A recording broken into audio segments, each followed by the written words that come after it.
प्रकृति प्रेम की इबारत ग्रीन डोनर।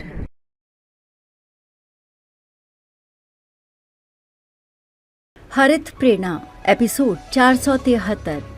पृथ्वी का बिगड़ता संतुलन, क्या हम विनाश की ओर बढ़ रहे हैं? हरित प्रस्तावना। सभी बहनों और भाइयों को प्रकृति प्रणाम।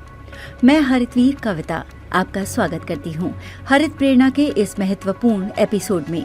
धरती जो कभी हरी भरी थी अब कराह रही है, नदियां सूख रही हैं, हवा जहर बन रही है, जंगलों में आग लग रही है और मौसम चक्र असंतुलित हो चुका है। अगर हमने अब भी नहीं संभला तो हमारी आने वाली पीढ़ियों के लिए ये धरती बंजर और असंतुलित हो जाएगी। आज हम जानेंगे कि धरती का संतुलन क्यों बिगड़ रहा है, हमारी गलतियां क्या हैं और इसे बचाने के लिए हमें क्या कदम उठाने चाहिए।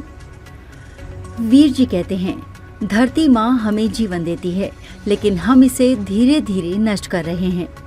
प्रकृति का करुणा विलाप, बिगड़ता संतुलन, गायब होती चिड़ियों की चहचहाहट। क्या आपने महसूस किया कि पक्षियों की आवाज कम होती जा रही है? शहरीकरण और प्रदूषण से उनका प्राकृतिक आवास खत्म हो रहा है।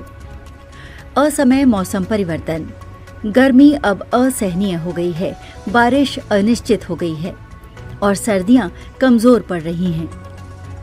ये जलवायु परिवर्तन यानी क्लाइमेट चेंज का सीधा संकेत है।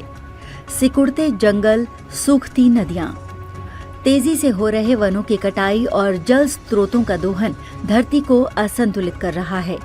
ये न केवल पर्यावरण को प्रभावित कर रहा है, बल्कि हमारी अपनी जीवन शैली को भी संकट में डाल रहा है। हमारी गलतियां, हमारा अपराध, अंधाधुंध विकास और प्राकृतिक संसाधनों का शोषण। पेड़ों को काटकर कंक्रीट के जंगल बनाए जा रहे हैं। नदियों का रुख मोड़कर पानी का दोहन किया जा रहा है। जहरीले धुएं और प्लास्टिक कचरे से वायुमंडल और जल स्रोत दूषित हो रहे हैं। ग्लोबल वार्मिंग और जल संकट, तापमान लगातार बढ़ रहा है, जिससे ग्लेशियर्स पिघल रहे हैं। जमीन के नीचे पानी का स्तर तेजी से गिर रहा है। कृषि और पेयजल संकट भविष्य के लिए सबसे बड़ा खतरा बन रहा है। जैव विविधता पर संकट, हजारों वन्यजीव विलुप्त होने के कगार पर हैं। प्रदूषण और जंगलों की कटाई से जीव जंतुओं के प्राकृतिक आवास खत्म हो रहे हैं। हमारा पारिस्थितिक तंत्र यानी इकोसिस्टम का संतुलन बिगड़ रहा है। अब भी बच सकता है भविष्य। हम क्या कर सकते हैं? वृक्षारोपण को बढ़ावा दें, पेड़ लगाएं और उन्हें संरक्षित करें। हरित वीरवाहिनी के एक जीवन एक पेड़ मिशन से जुड़ें और धरती को फिर से हरा भरा बनाएं। जल संरक्षण अपनाएं, बर्बाद होने वाले पानी को रोकें। वर्षा जल संचयन यानी रेन वाटर हार्वेस्टिंग अपनाएं।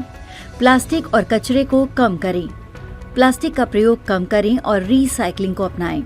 अपने घर और आसपास सफाई बनाए रखें। स्वच्छ ऊर्जा का उपयोग करें। सौर और पवन ऊर्जा जैसी ग्रीन एनर्जी को अपनाएं। अधिक से अधिक साइकिल और पब्लिक ट्रांसपोर्ट का उपयोग करें। जैव विविधता की रक्षा करें। पेड़, नदियां, जीव जंतु सभी को बचाना हमारी जिम्मेदारी है। जंगलों और नदियों की सफाई और संरक्षण के लिए आगे आएं। हरित निष्कर्ष, पृथ्वी हमारी माँ की तरह है और हमें इसे संरक्षित और पोषित करना होगा। अगर हम आज जागरूक नहीं हुए तो आने वाली पीढ़ियां हमें सबसे बड़ा